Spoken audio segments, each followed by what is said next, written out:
The Great Hall of the Galactic Concord could hold 10,000 beings from across the stars. Today, every seat was filled. 4,000 species had sent their representatives to witness what they believed would be another boring session of politics and complaints. They were wrong. Ambassador Elena Vasquez stood at the central platform. She was 63 years old, with gray hair pulled back in a simple knot and eyes that had seen too much death. Behind her, the holographic seal of Earth rotated slowly in blue light. She held a single document in her hands. The Tarathi High Speaker, a massive creature covered in golden scales, looked down from his elevated seat with obvious boredom.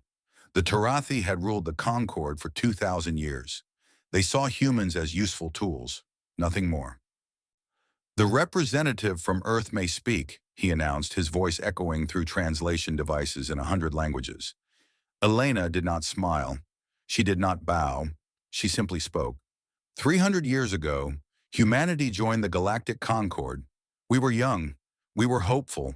We believed that the stars held friends waiting to meet us. She paused. We were fools. A murmur ran through the assembly. The Ildrathi Collective, a hive mind species that resembled silver insects, buzzed with confusion. The merchant guilds stopped their private trading and looked up. Elena continued, "In 300 years, human soldiers have died in 47 wars that were not ours.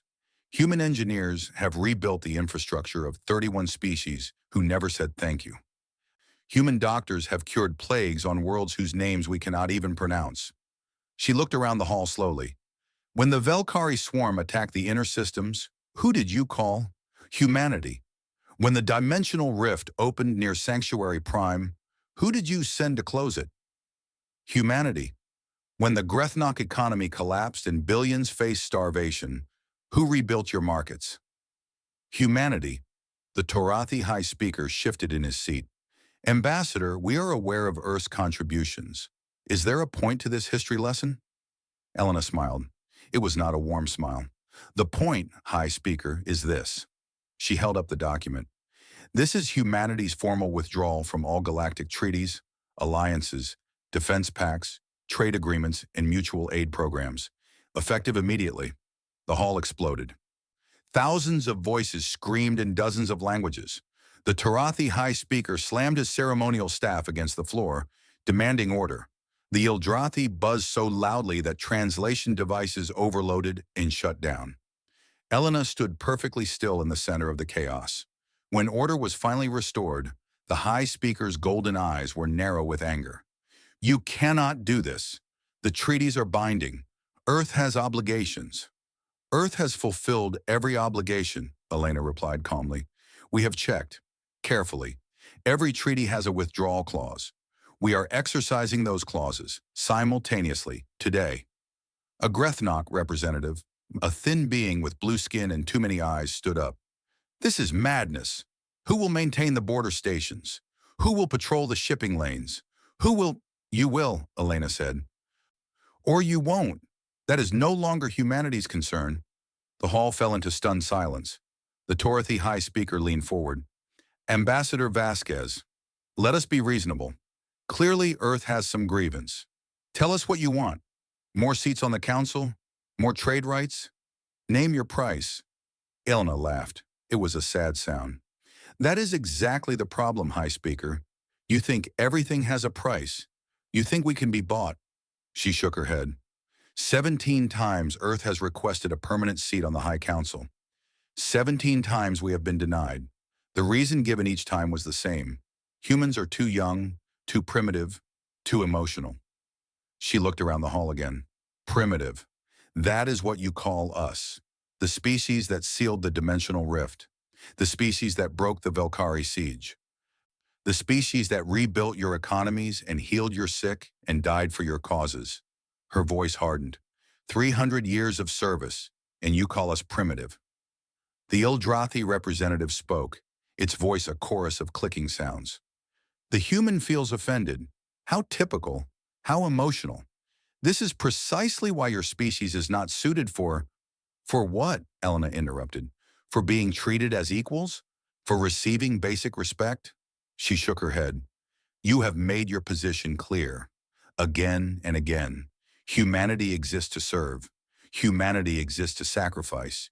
Humanity exists to be used and discarded. She folded the document and placed it in her coat. We choose differently now.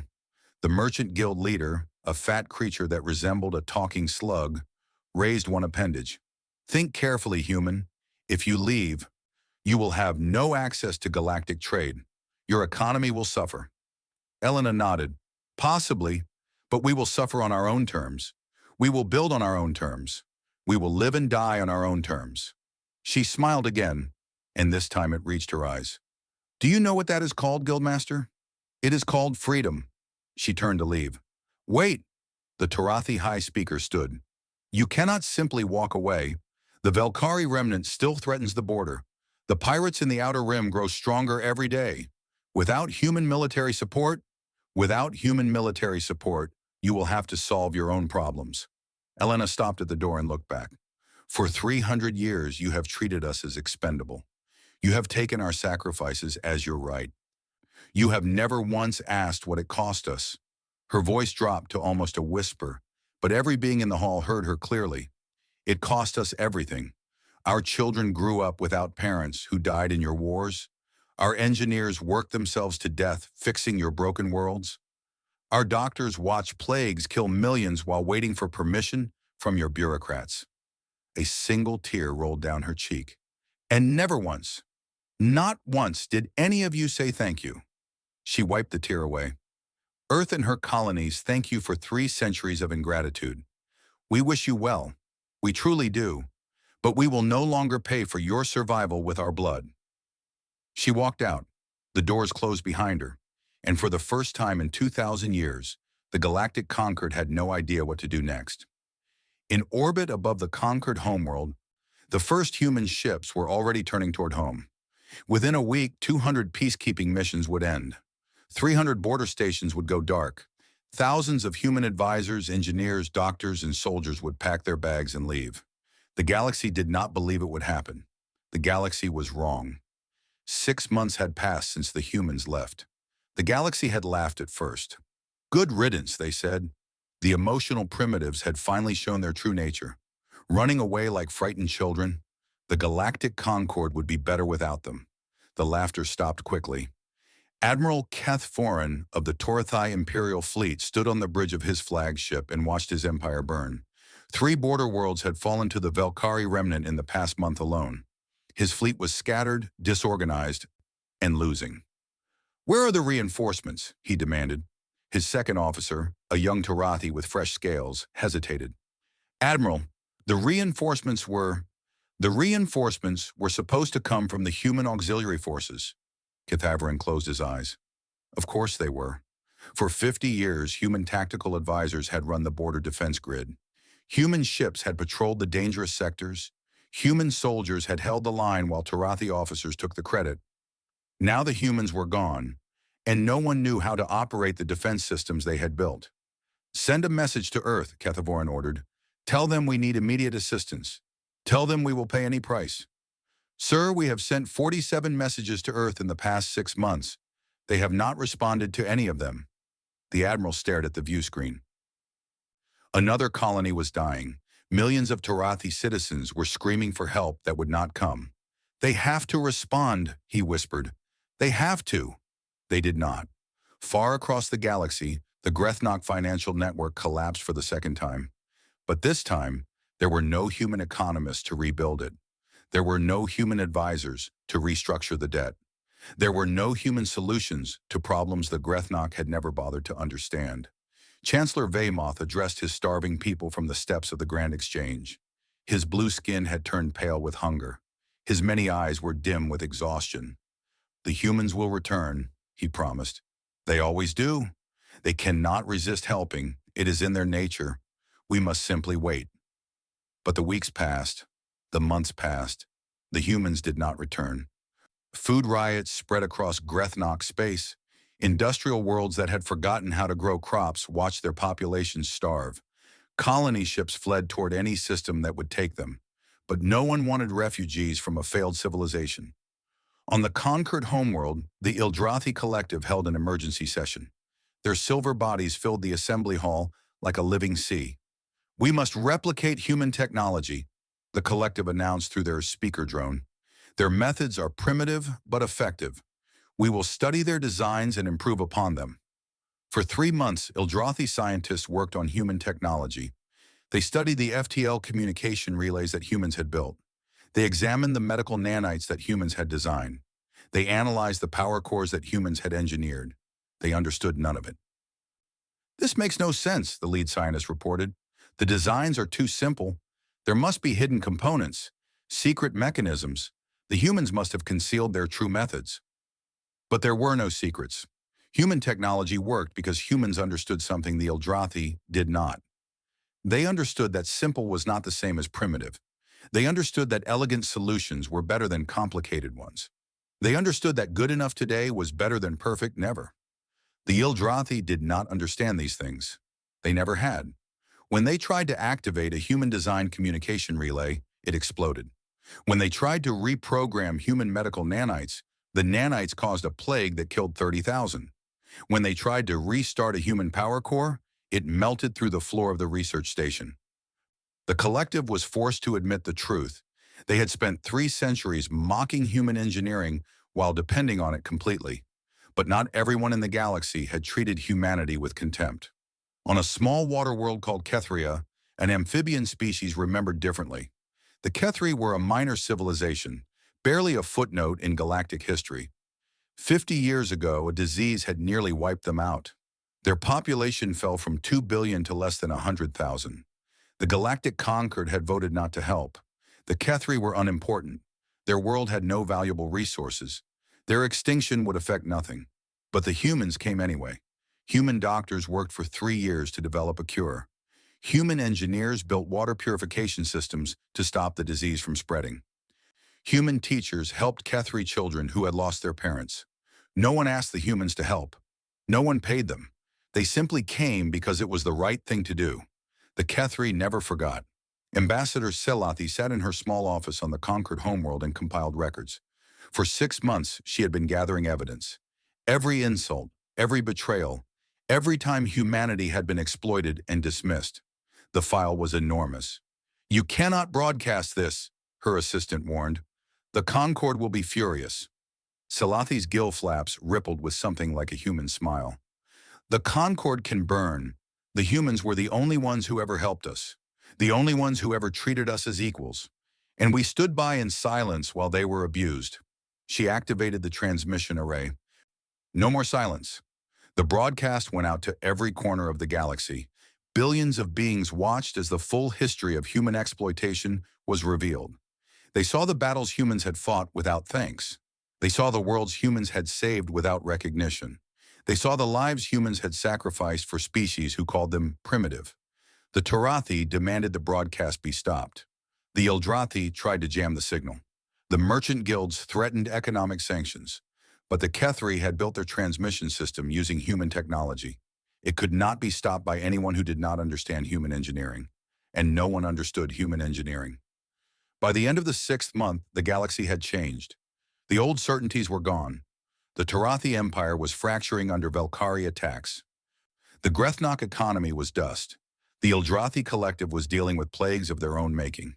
And behind the Oort barrier, in a solar system that no alien ship could enter, humanity waited in silence. They grew gardens. They raised children. They built new things and explored new ideas. They did not look back. The galaxy sent message after message, begging for help. The humans did not answer.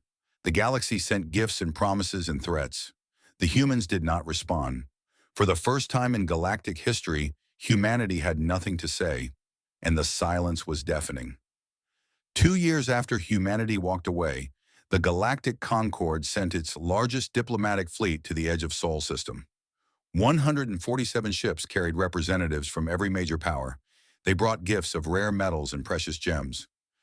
They brought formal apologies written on ceremonial paper. They brought promises of reform and change and respect. They also brought hidden weapons, because old habits die hard.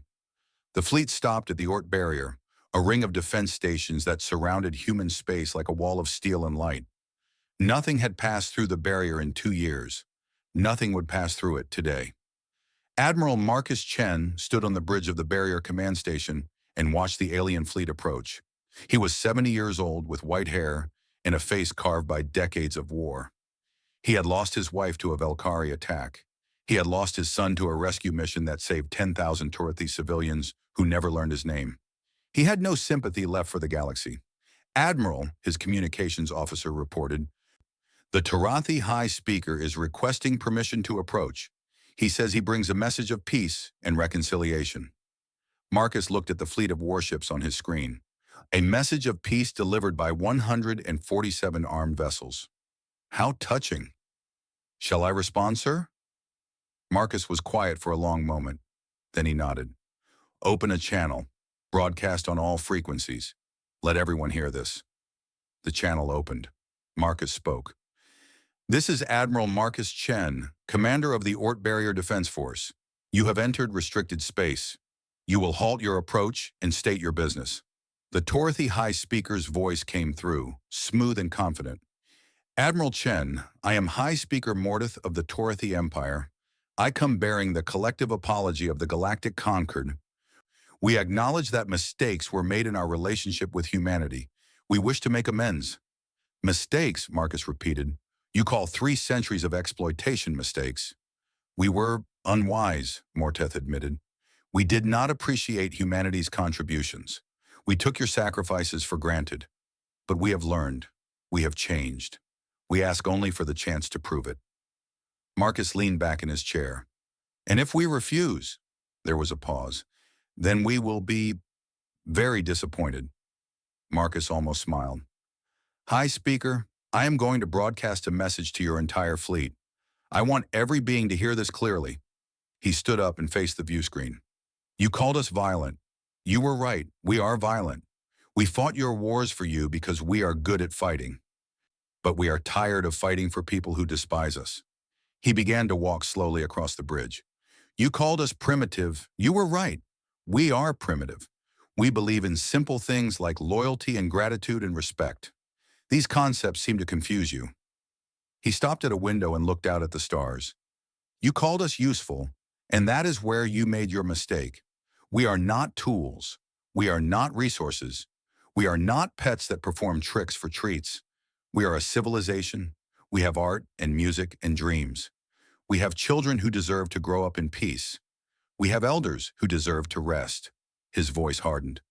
For 300 years, our sons and daughters bled for species who would not learn our names. We asked for nothing but respect. You gave us contempt. Now you come begging. Now you apologize. He turned to face the view screen directly. But you do not understand. We are not angry. Anger fades. Anger can be soothed. No, High Speaker, we are tired. We are exhausted to our bones. We have nothing left to give you. He sat back down in his command chair. The answer is no. Go home.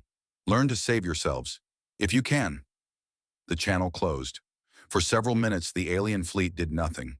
Then slowly, the Torathi flagship began to move forward. Admiral, the tactical officer warned, they are approaching the barrier. Weapons are charging. Marcus nodded calmly. Activate the barrier defense grid. Around the perimeter of Sol's system, 10,000 defense platforms came online. Each one was armed with weapons the galaxy had never seen. Each one was operated by humans who had spent 2 years preparing for this moment. The Torathi fleet detected the power surge. Their sensors screamed warnings about energy signatures that made no sense. High Speaker, a Torathi tactical officer reported with fear in his voice. Their weapons, I have never seen anything like them. They are orders of magnitude beyond anything in our databases. Morteth stared at the data. That is impossible. Human technology is primitive.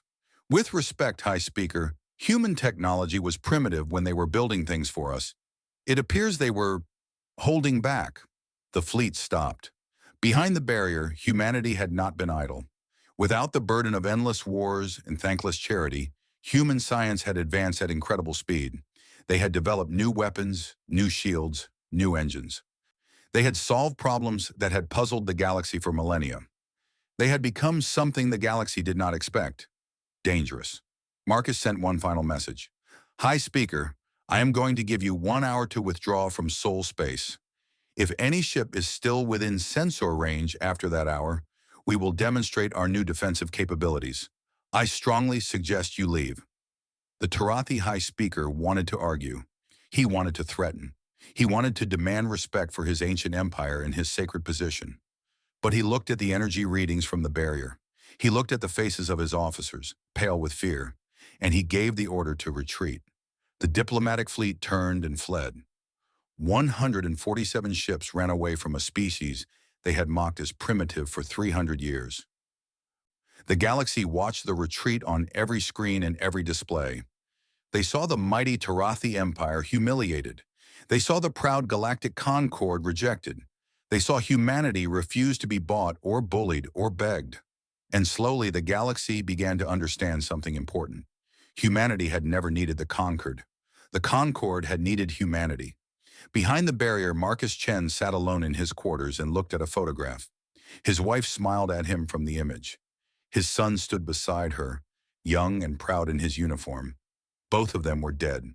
Both of them had died for aliens who would not remember their names. "It is over," Marcus whispered to the photograph. "We are done bleeding for them. We are finally going home."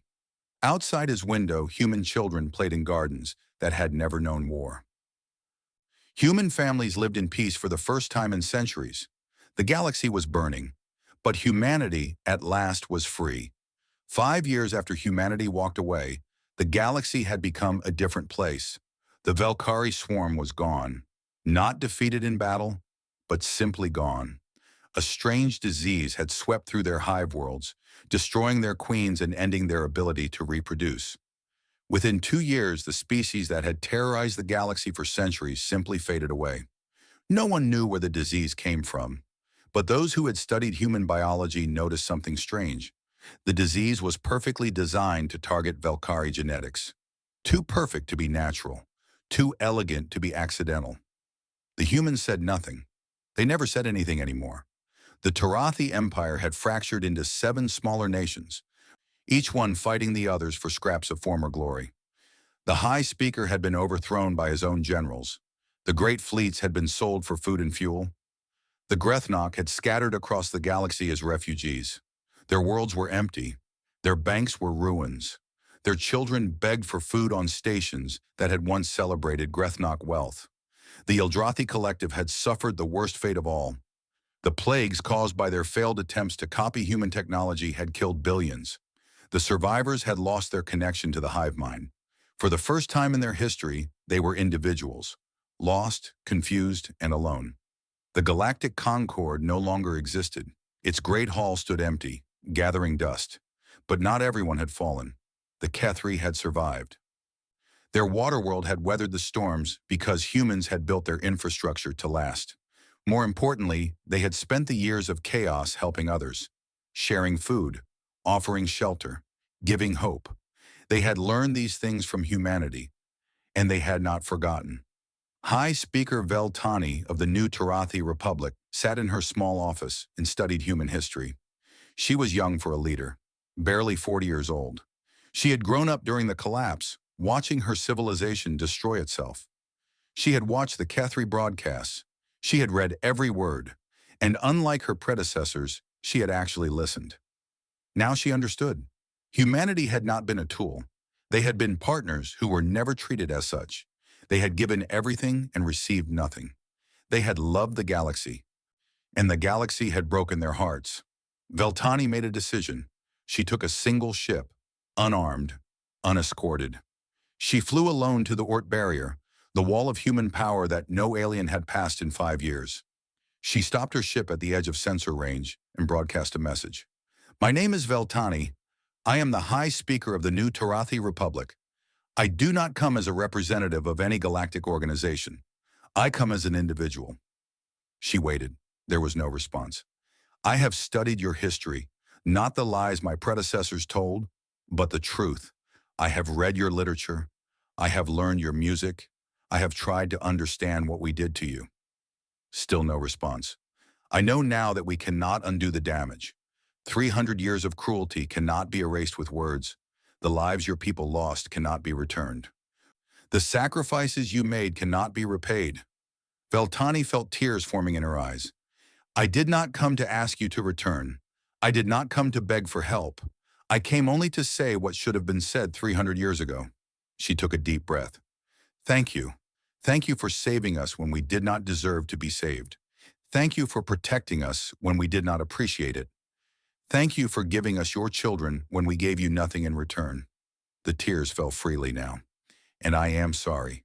Not because we need you, not because we want something from you, but because we were wrong.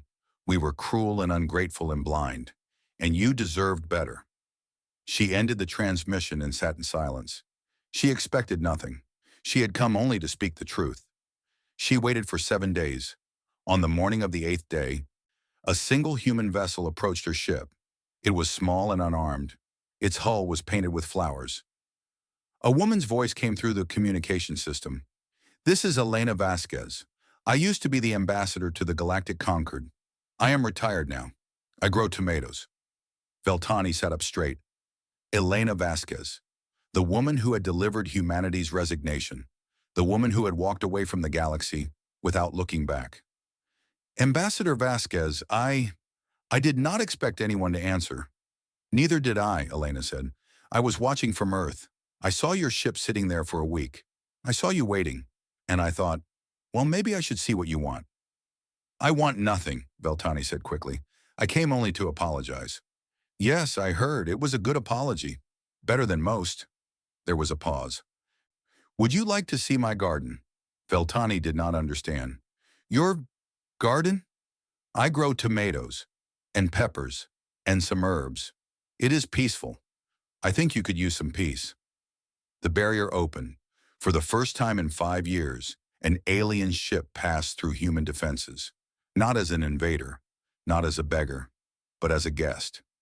Elena's home was a small cottage on a hillside in what had once been called Spain. The garden surrounded it on all sides. Tomato vines climbed wooden frames. Pepper plants spread across the soil. The air smelled of growth and life. Veltani had never seen anything so beautiful. I used to negotiate trade treaties, Elena said, kneeling to check a tomato plant. I used to argue with ambassadors and draft resolutions and fight political battles. Now I grow food. Do you miss it? Veltani asked. Elena laughed. Not even a little. They walked through the garden together. Elena showed Veltani how to check if a tomato was ripe. She explained the difference between sweet and hot peppers. She talked about soil and sunlight and water. She did not talk about the galaxy. She did not talk about politics or treaties or the billions who had died in the collapse. Finally, Veltani could not contain herself. How can you be so calm after everything that was done to you, after all the pain? Elena looked at her with ancient eyes. Because I am done carrying that pain. I gave 300 years to the galaxy. I have nothing left to give, but I have enough left to grow tomatoes and watch the sunset and remember that there are good things in the universe. She picked a ripe tomato and handed it to Veltani. Try it. The Torathi leader bit into the fruit. Juice ran down her chin. It was the most delicious thing she had ever tasted. The galaxy hurt us, Elena said quietly, but we chose not to let that hurt turn us into something bitter. We walked away. We healed. We found peace. She smiled at Veltani. Maybe someday the galaxy can do the same. Veltani stayed for 3 days. She helped in the garden. She listened to human music. She ate food grown by human hands. And when she left, she carried something with her. Not technology, not weapons, not treaties. She carried seeds. The first Torathi garden was planted a month later. It was small and clumsy, but it grew. It was a beginning. 10 years after humanity walked away, the galaxy had been reborn. The Galactic Concord was gone. Its great hall had been converted into a museum of mistakes, a reminder of how not to treat allies. The statues of Torathi high speakers had been removed. In their place stood simple monuments listing the names of every human who had died in service to ungrateful species. The list filled an entire wall. A new organization had taken the Concord's place. They called it the Compact of Equals. It had 12 member species, each one carefully selected. Each one proven worthy through years of action, not words. The Kethri were founding members. They had earned their place through decades of quiet help to others. The new Tarathi Republic had been admitted after Veltani spent 5 years rebuilding her society around principles of gratitude and cooperation. Even some fragments of the Grethnok had been accepted, those who had learned humility through suffering, and humanity was there too, but they were not leaders. They had refused all positions of authority. They were simply members, one voice among 12. That was enough for them. David Chen sat in the compact assembly hall and reviewed a document on his tablet. He was 32 years old, tall and quiet like his grandfather. Admiral Marcus Chen had died 2 years ago, peacefully in his sleep, surrounded by his grandchildren. David had inherited his grandfather's sense of duty, but he had also inherited something else, the knowledge of what humanity had sacrificed, the memory of what that sacrifice had cost. He would not let it happen again. Beside him sat Veltani, now an elder stateswoman with silver in her scales. 10 years of friendship had built trust between them, not the false friendship of politics, but real connection built on shared gardens and honest conversations. The Ildrathi have submitted their application, David said, passing the tablet to Veltani. She read it slowly. The Ildrathi, once the proudest species in the galaxy. They had called humans primitive. They had mocked human emotions. They had stolen human technology and caused plagues with their arrogance. Now they were beggars. The survivors of their collapsed civilization had wandered the galaxy for years, rejected everywhere they went. Their application to the compact was their last hope. They seemed sincere, Veltani said carefully. They seemed sincere before, David replied. When they needed human doctors to cure their plagues, when they needed human engineers to rebuild their ships. Sincerity is easy when you are desperate. That is true. Veltani set down the tablet. But I was desperate once. You gave me a chance. David looked at her for a long moment, then he nodded slowly. We should hear them. The Eldrathi representative entered the assembly hall alone. She was small for her species, with dull silver skin that had lost its shine. Her name was Kithaira, and she had been a child when the Eldrathi collective fell. She had no memory of the old arrogance. She knew only the years of wandering and rejection. Representatives of the compact, she began, her voice trembling. I come before you to request membership for the Eldrathi refugees. The hall was silent. 12 species watched her with 12 different expressions. I know what my ancestors did, Kethra continued. I have studied the records. I have seen the Kethra broadcasts. I understand now why the galaxy turned its back on us. She lowered her head. My people mocked humanity for their emotions. We called them weak for feeling gratitude and loyalty. We believed that cold logic was superior to warm hearts. She looked up, and there were tears in her eyes. We were wrong. Our cold logic led us to steal technology we did not understand. Our lack of emotion meant we never appreciated what we had until it was gone. Our arrogance blinded us to the simple truth that the humans understood from the beginning. She paused. The truth that kindness matters, that gratitude is not weakness, that treating others with respect is not primitive, but essential. The hall remained silent. I cannot undo what my ancestors did. I cannot bring back the humans who died because of Eldrathi arrogance. I can only promise that the survivors have changed. We have learned. We have suffered enough to understand suffering. We have lost enough to value what remains. She fell to her knees. We ask for nothing but a chance. One chance to prove that we can be better. If we fail, we will accept whatever punishment the compact decides. But please, let us try. David looked around the hall. The Kethri representative nodded slowly. The Tarathi delegation whispered among themselves. The other species weighed the decision in their own ways. Finally, David stood. The compact of equals was built on a simple truth, he said. Everyone deserves a second chance, but only one. He walked toward Kithaira and offered his hand to help her stand. My grandfather spent 30 years fighting wars for species who would not learn his name. My grandmother died in a rescue mission that saved 10,000 Tarathi civilians who never thanked her. My father grew up without parents because the galaxy kept asking humanity for more. Kethira trembled but did not look away. I should hate you, David said quietly. By every measure of justice, I should tell you to leave and never return. He pulled her to her feet. But that is not what humanity is about. We did not walk away because we hated the galaxy. We walked away because we needed to heal. We needed to remember who we were before we became the galaxy's janitors. He smiled, and it was his grandfather's smile. We remember now. We are a species that believes in second chances. We are a species that values growth over revenge. We are a species that plants gardens instead of holding grudges. He looked at the assembly. I move that the Ildrathi be admitted to the Compact of Equals, on probation, with full monitoring, but with the same opportunity for redemption that every other member received. One by one, the representatives voted yes.